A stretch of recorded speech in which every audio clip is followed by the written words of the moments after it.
Hola, ¿qué tal, Lucor? ¿Cómo están? En esta ocasión tenemos a Luis Alcázar, una persona que aparte de ser de la comunidad tiene algo que compartirnos acá. Y bueno, yo no voy a hacer la introducción, simplemente se los presento y él nos va a comentar. Luis, coméntanos un poco de ti y de lo que haces. Hola Jorge, buenos días con todos. Gracias por esta entrevista. Sí, bueno, yo soy Luis Alcázar, basado acá en Lima, Perú. Tengo como 30 años de experiencia laboral y profesional, toda mi vida en empresas de tecnología, tanto nacionales como transnacionales. Y desde que terminé mi carrera de ingeniería industrial, siempre me gustó el tema de informática. Entonces, saliendo de la universidad, fui a practicar a una empresa muy conocida acá, que es un software factory basado en hacer soluciones transaccionales de interconexión bancaria, que todavía existe, que es Hiper SA, y con ellos aprendí muchísimo porque empecé desde el tema de programación, que era un poco el mundo que me gustaba desde antes de la universidad, y ellos representaban acá unas soluciones de puntos de venta para pagos con tarjeta de crédito. Estoy hablando, obviamente, hace 30 años atrás, donde aquí el tema de los POS en las cajas registradoras de los supermercados todavía era muy incipiente. Entonces, con ellos hicimos muchos proyectos a nivel de bancos que comenzaron a implementar los pagos con estos dispositivos que se llaman POS, ¿no? Que en esa época eran marca Verifone. Y hicimos muchos proyectos interesantes. Luego pasé a jefatura de proyectos en el tema de digitalización de documentos. Acá participé en lo que se llama la Superintendencia de los Registros Públicos, que almacena millones de fichas y documentos que registran las propiedades, ¿no? de los ciudadanos de Perú, y todo eso estaba en papel. Entonces, a través de una licitación muy grande, auspiciada por el Banco Mundial, se desarrolló un proyecto que duró muchos años y mucha gente que trabajaba 24/7 para lo que era la digitalización de esos documentos y convertir a esa institución en una institución cero papel. Lo que antes demoraba, digamos, no sé, días el poder buscar una ficha registral de años atrás de una persona que lo solicitaba, pasó a demorar minutos con la digitalización que se realizó, ¿no? Con cámaras especializadas, porque habían tomos que eran básicamente papiros, que si tú levantabas la hoja, se te deshacía en la mano. Entonces había que tener mucho cuidado con esos registros públicos que eran de los años 1800, por ejemplo, ¿no? Entonces había que usar con delicadeza, y fue por eso un proyecto de muy largo aliento. Y después pasé a gerenciar el mismo proyecto para la Biblioteca de Leyes del Congreso de la República de Perú. Y luego pasé a otras empresas de otros rubros, de comunicaciones, rubros de service desk, y los últimos 10 años he trabajado para empresas de ciberseguridad, ¿no? 4 años para McAfee y 6 años para Fortinet. Entonces, todo eso, digamos, background, me ha llevado a poder tener toda esta expertise de consultoría que doy a las empresas, en el sentido de enfocarse, de cómo deben enfocarse mejor en la experiencia de usuario, que al final es el que va a mantener y usar los sistemas que se implementan en las empresas, ¿no? Por eso que me certifiqué también en temas de design thinking, en temas de todo lo que es desarrollo de innovación, pero siempre centrado en el cliente como foco de todo lo que se implemente como modernización en las empresas, ¿no? Perfecto. Ahí me acabas de bombardear con muchas cosas de lo que has hecho.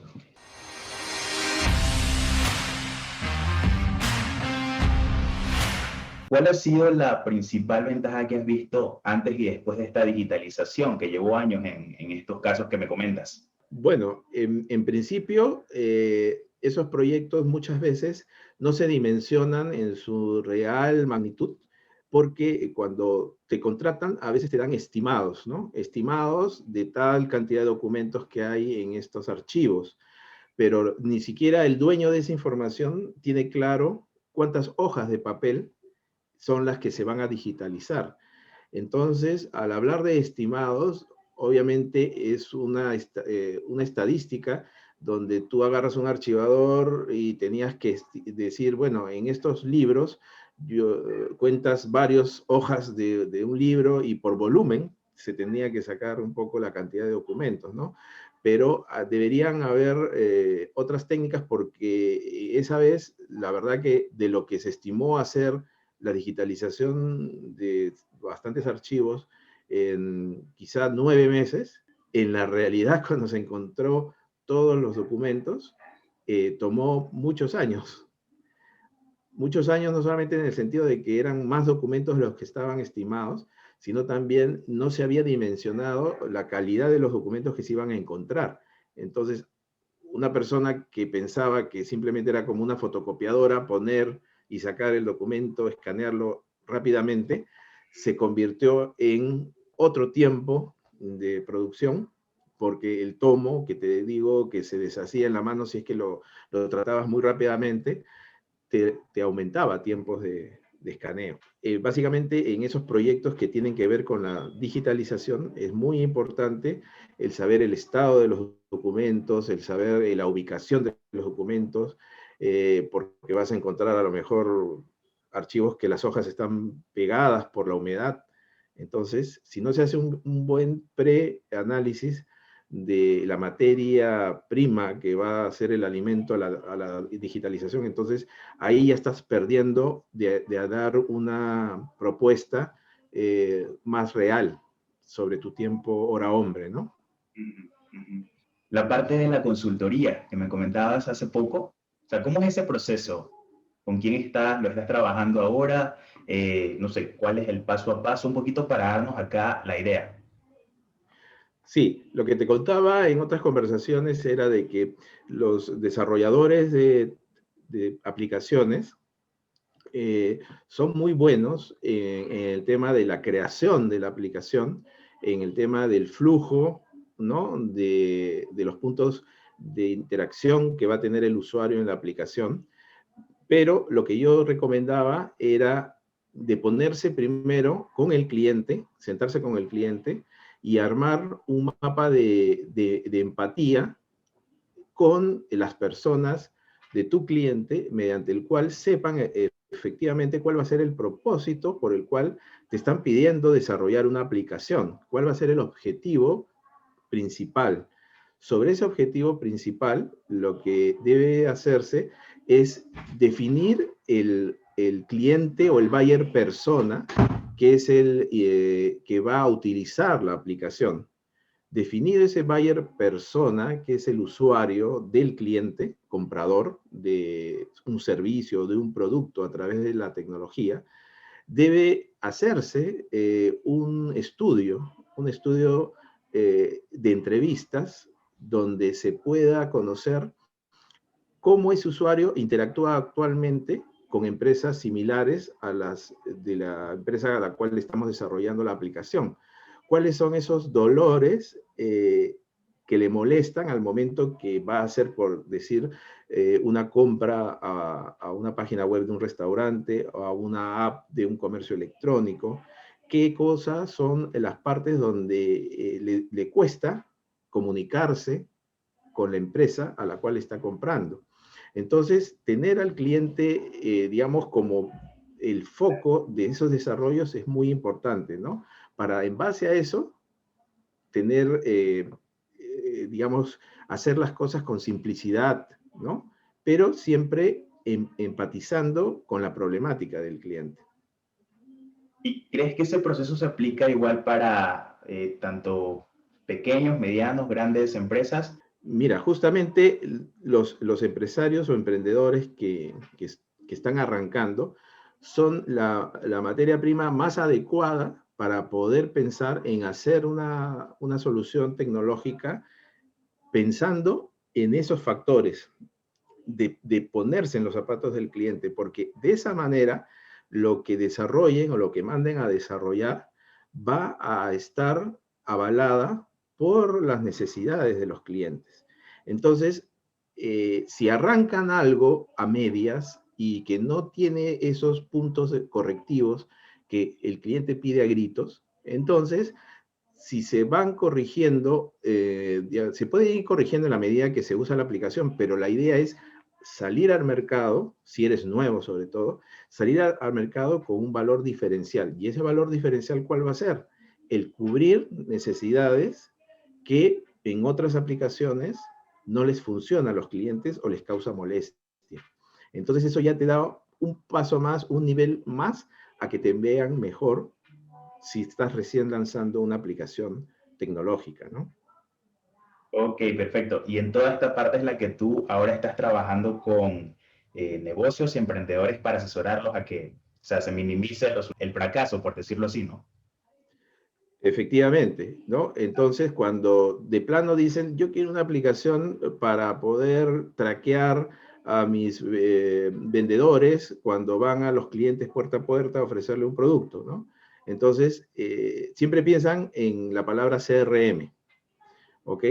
Muchas veces las soluciones de CRM son buenas en la medida que tú realmente tienes ya una infraestructura grande de vendedores donde ellos van a poder usar esas aplicaciones y les van a dar utilidad. Pero si estás arrancando con un equipo chico, puedes, por ejemplo, hacer una aplicación en Glide, puedes hacer una aplicación personalizada en Bubble y específicamente poner las funcionalidades que te interesan para arrancar ese seguimiento de tus vendedores, lo que te dijo el cliente, y con eso ya como que tienes un prototipo ya para producción, digamos así, que te ayude a cumplir esa funcionalidad de las ventas de tus vendedores, ¿no? Si después, digamos, ya vas aumentándole funcionalidades, vas creciendo conforme tu empresa también va creciendo, pero empiezas de una base. Y lo otro es el feedback, ¿no? El feedback que siempre es necesario cuando cierras una venta, cuando ya terminó el flujo de la transacción, no ha habido ningún reclamo del cliente, igual tú le mandas una nota para que te haga una encuesta y comienzas a tener la satisfacción del cliente o él mismo te puede ir sugiriendo algunas mejoras en el proceso, ¿no? ¿Cuál es la mayor dificultad en tecnología que tú ves para que se encuentran estas personas a las que tú asesoras? El equipo de trabajo. El equipo de trabajo de la cultura de la empresa que forma parte del emprendimiento, ¿no? Todos tienen que estar concientizados para qué se está implementando esas tecnologías, ¿no? ¿Qué beneficio le van a traer al emprendimiento el usarlas? ¿Y qué se necesita de compromiso de los colaboradores para que esa tecnología sea efectiva en el propósito por la cual la están implementando? El hecho de tener CRMs, de tener aplicaciones móviles, no significa que tú la lanzas al mercado y caminas sola. Esas aplicaciones trabajan con información, trabajan con datos. Y si esos datos, los colaboradores internos, no actualizan la información en el momento que se está dando la interacción, entonces la analítica o el análisis de la información que pueda tener esa empresa va a estar atrasada o no actualizada. Entonces, cuando se reúnen a los 15 días a tener el feedback de lo que se levantó a través de esas aplicaciones de venta, por ejemplo, o de leads, ¿qué va a pasar? Van a ver algún comentario de un cliente que ya fue hace 2 semanas, pero que lo ingresaron tarde y no se enteraron que había una queja de un cliente. Entonces, ese tiempo que la empresa se demora en reaccionar es el tiempo que el cliente ya pasó a ser comprador de otra empresa. Entonces, tenemos que cuidar y tenemos que tener consistencia si decimos, nosotros cuidamos el servicio al cliente, porque el cliente es lo principal, debe haber consistencia en esa declaración con la acción que los emprendedores hacen con respecto al uso de la tecnología. Otro ejemplo es los famosos chatbots o asistentes virtuales que muchos los colocan en sus Facebook, en sus páginas web. Pero si no tienes una herramienta detrás que te alerte en el momento que ese cliente te está poniendo una consulta y se la respondes en 2 días, ese cliente ya no te va a responder a ti, sino va a pasar a las horas a ver otra página web del mismo producto que tú vendas, porque la interacción no se dio dentro de un rango de tiempo determinado. Debes saber que alguien debe estar detrás, atento a responder al cliente. Perfecto. Ahora, para ver si entiendo, y Luis, corrígeme si me equivoco, lo que yo veo es, tú nos comentas primero de poner al cliente como core, como núcleo, como la persona, el ente central de todo lo que estemos creando. Y lo segundo es la inmediatez que tengamos y o sea, la relación que generemos con ese usuario. Sigue el factor humano ahí para dar un correcto seguimiento y tratado de esas retroalimentación, feedback, respuesta que tenga el usuario, ¿no? Esos dos factores. El factor humano, efectivamente, el factor humano es lo más importante, ¿no? Entonces, ¿cómo se identifica dentro de las organizaciones ese grupo humano que vamos a ver que sí va a ayudar al crecimiento del emprendimiento usando la tecnología? Uno, van a haber perfiles de empleados que van a sentir miedo cuando les dicen, vamos a implementar una nueva aplicación tecnológica para poder conseguir más clientes. Entonces, ese es un factor, el miedo. Podemos encontrar otros perfiles de empleados que tienen falta de motivación, que no les motiva trabajar por la empresa, que no les motiva utilizar la herramienta y ingresan la información tarde, ¿no? Hay otro perfil de personas que son pasivos, ¿no? Que simplemente escuchan, pero no sabemos si van a utilizar las herramientas adecuadamente. Lo que se necesita entonces es incentivar y cambiar ese mindset en los grupos de trabajo de las empresas, incentivándole la creatividad, incentivándole el conseguir perfiles adecuados a la agilidad que deben tener hoy día las empresas en poder atender y tener al cliente como foco de sus operaciones, porque deben estar comprometidos, debemos conseguir un equipo de trabajo comprometido y empleados con pasión por lo que la compañía implementa en materia de innovación.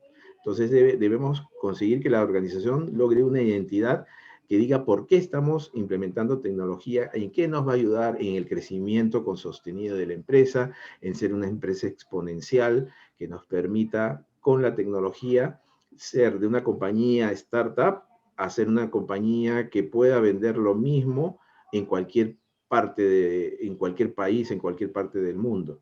Entonces, si se logra adoptar en los empleados ese cambio de mindset, vamos a poder sacarle el 100% de provecho a la tecnología que implementemos. Yo también he hablado con muchas personas acá en la comunidad y es que tienen ese ímpetu de decir, ok, utiliza esta aplicación porque es tecnología y tú sabes que ahora, 2021, la tecnología es lo que debes tener en tu empresa.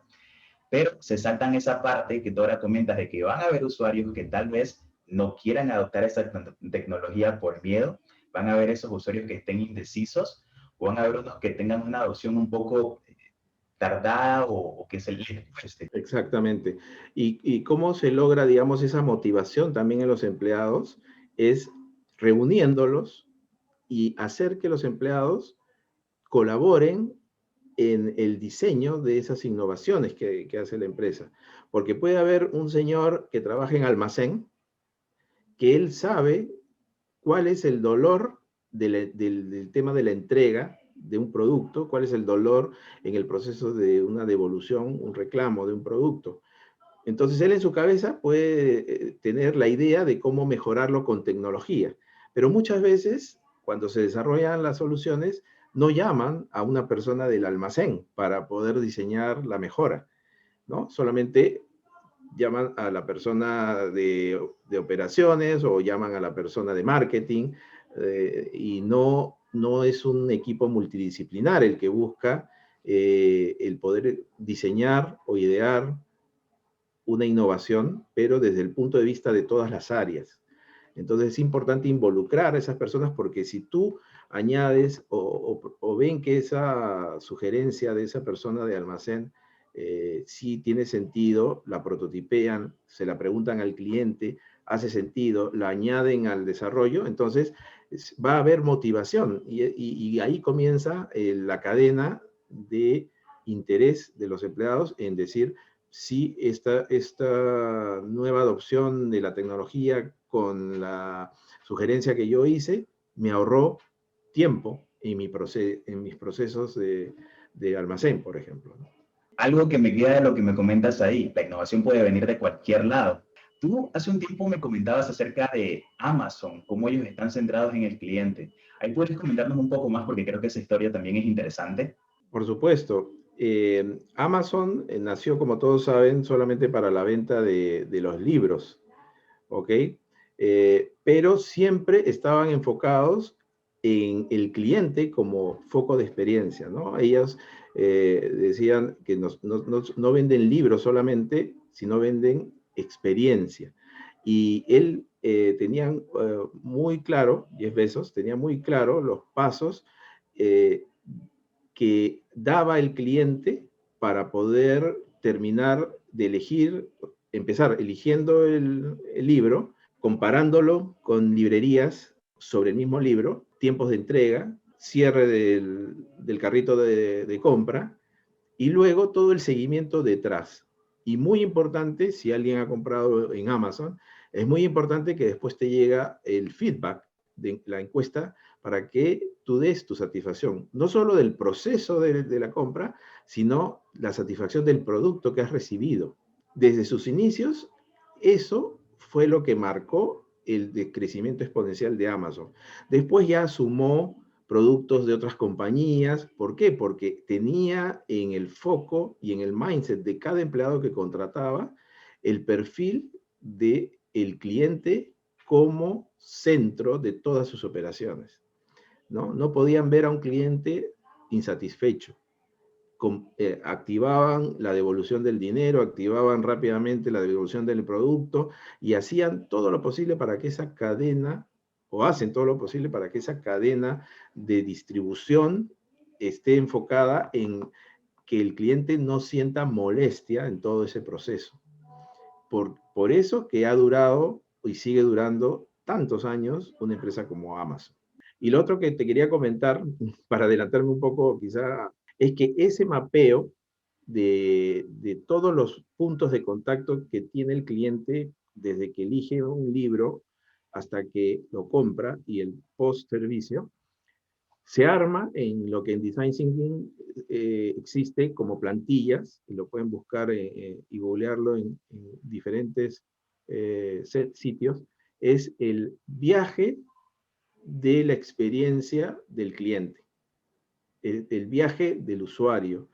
Entonces, es hacer paso a paso desde que el cliente comienza la interacción con tu tecnología, cuáles son los pasos a pasos que va haciendo para hasta terminar de hacer el producto, de comprar el producto, ¿no? Entonces, de ahí se va desagregando cada uno de esos puntos de interacción, de contacto, diciendo cómo puedo mejorar esta interacción, la búsqueda.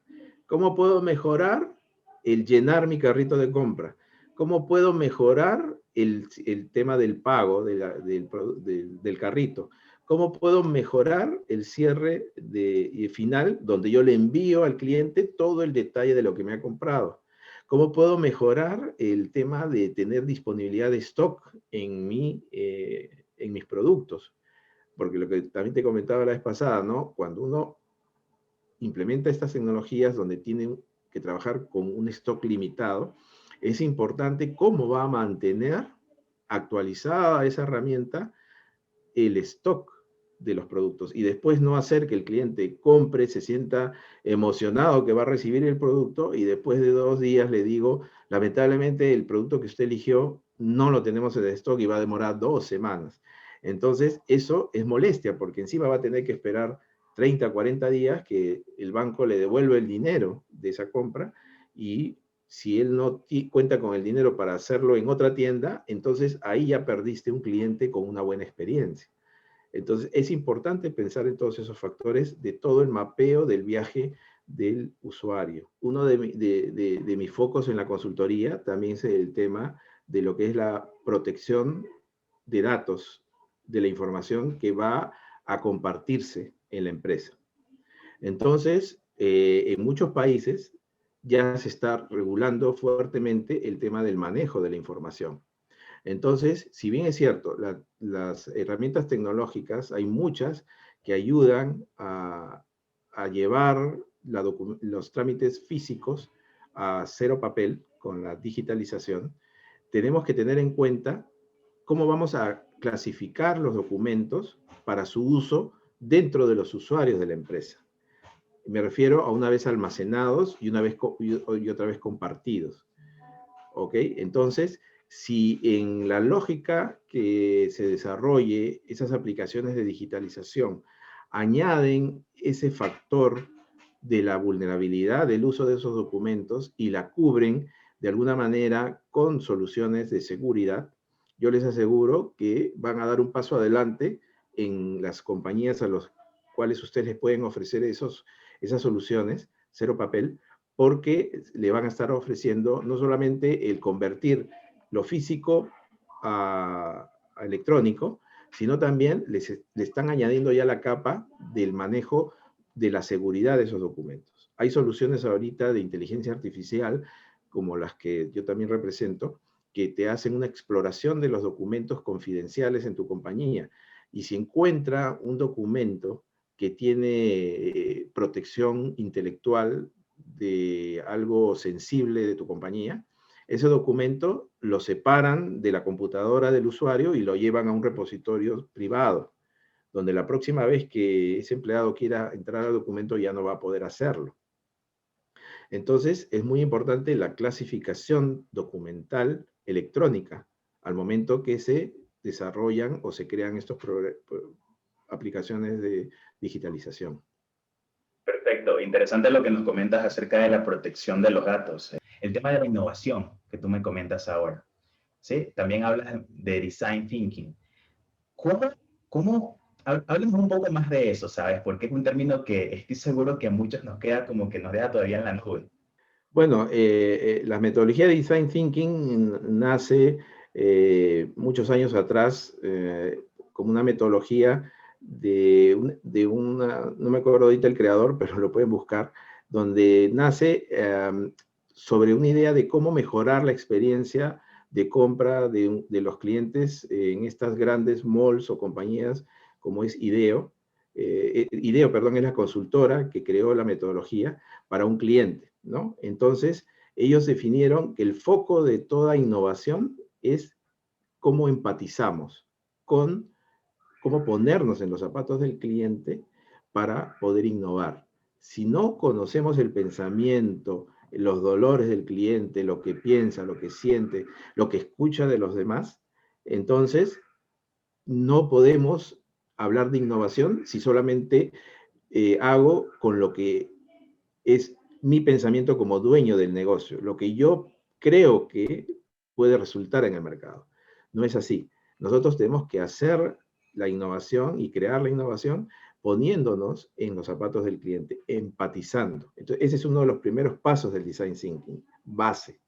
De ahí viene la definición, ¿no? Con todo el equipo de trabajo, definir una solución en base a lo que he levantado del cliente.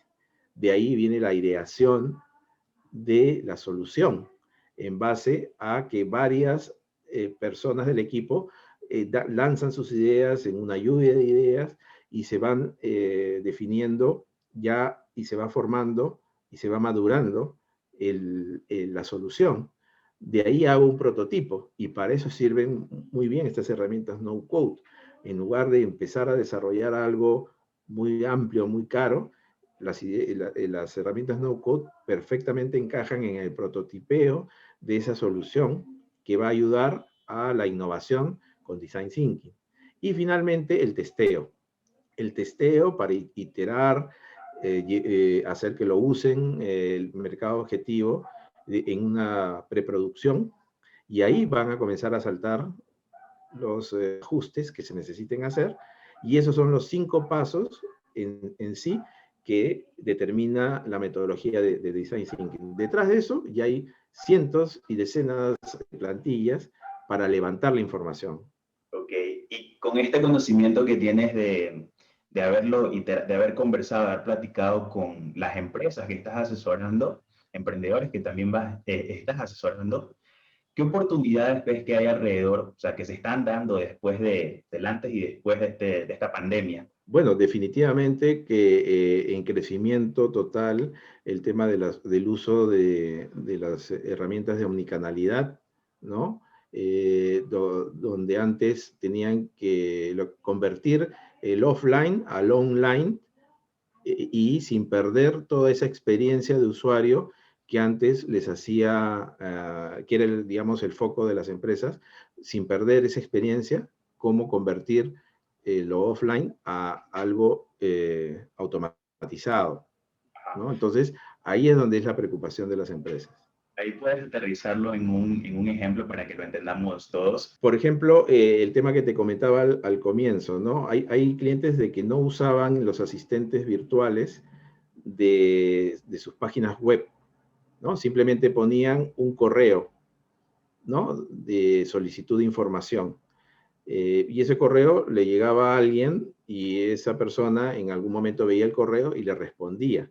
Pero ahora los clientes necesitan respuestas más ágiles y más rápidas e inmediatas. Entonces hay muchos clientes que no sabían que existían los chatbots, que no existían los asistentes virtuales, o hay asistentes inclusive que no sabían que a través de una sola aplicación, tu asistente de marketing o tu personal de ventas, en el momento que el cliente te está poniendo un mensaje por el asistente virtual de tu página web o te lo está poniendo por el messenger de tu fanpage, automáticamente cualquiera de esos dos mensajes te llega en la alerta del celular, en el mismo momento que el cliente te está solicitando la información. Entonces, el cliente pensaba que eso no existía o que era muy caro implementarlo. Sin embargo, hay muchas herramientas que te permiten esa omnicanalidad. Solamente que es cuestión de, primero, asesorarlo en el sentido de que para qué quieres implementar algo en línea. Vas a tener personal en un rango de hora aceptable que va a contestarle al cliente en el momento que te va a hacer la consulta o no. Porque si no vas a tener gente detrás humana que conteste el mensaje y le vas a contestar al día siguiente, no tiene sentido, quédate con tu mensaje de correo tradicional como lo tenías. Entonces, eso es lo que ayudamos a los clientes a armar esa implementación de esos activos digitales, pero sabiendo que cuenta con los recursos para que sea exitosa esa implementación. Sería la parte de estrategia, ¿cierto? Porque aparte de la herramienta, de lo que me comentas ahorita es como cuándo sí hace sentido tener esa herramienta. Exacto, es como hacer un roadmap, ¿no? Puede ser que el cliente quiera implementar esa omnicanalidad, pero le va a faltar cubrir un puesto que te conteste los mensajes, no sé, después de la hora laboral, ¿no? Entonces, es un poco balancear los recursos que tienes versus lo que quieres automatizar y si la automatización va a ser efectiva o no. Ok, y para mí como emprendedor, ¿existe algún roadmap que yo, sin tener un conocimiento tan profundo previo de metodologías y de nada, pueda utilizar y con eso basarme? Bueno, sí hay un roadmap donde primero uno puede establecer, por ejemplo, la estrategia de la empresa, donde el propietario con los equipos de trabajo hagan una reunión en conjunto, si es que no la han definido, y es empezar definiendo la misión, la visión y los valores de la compañía para la cual se está creando, ¿no? Luego, definir un método de trabajo para implementar la innovación, que son estas herramientas de design thinking, siempre poniendo de foco al cliente, ¿no? Estableciendo este mapa del viaje del cliente, donde están los puntos de dolor que actualmente puedan tener en otras aplicaciones similares a las que quiere crear la empresa. Una vez que se han definido esos mapeos, es poder decir, este es mi cliente objetivo al cual quiero llegar con esta innovación, ¿no? Es un cliente joven, es un cliente de edad intermedia, o es un cliente adulto, mayor, que no sabe usar la tecnología, y de ahí comienzo a definir, a idear la aplicación que quiero desarrollar. La prototipeo y luego llamo a clientes de mi perfil a que la testeen la aplicación y puedan darnos su feedback de dónde podemos mejorar, qué podemos cambiar. Y una vez de eso, la lanzo, ¿no? La lanzo al uso de los clientes.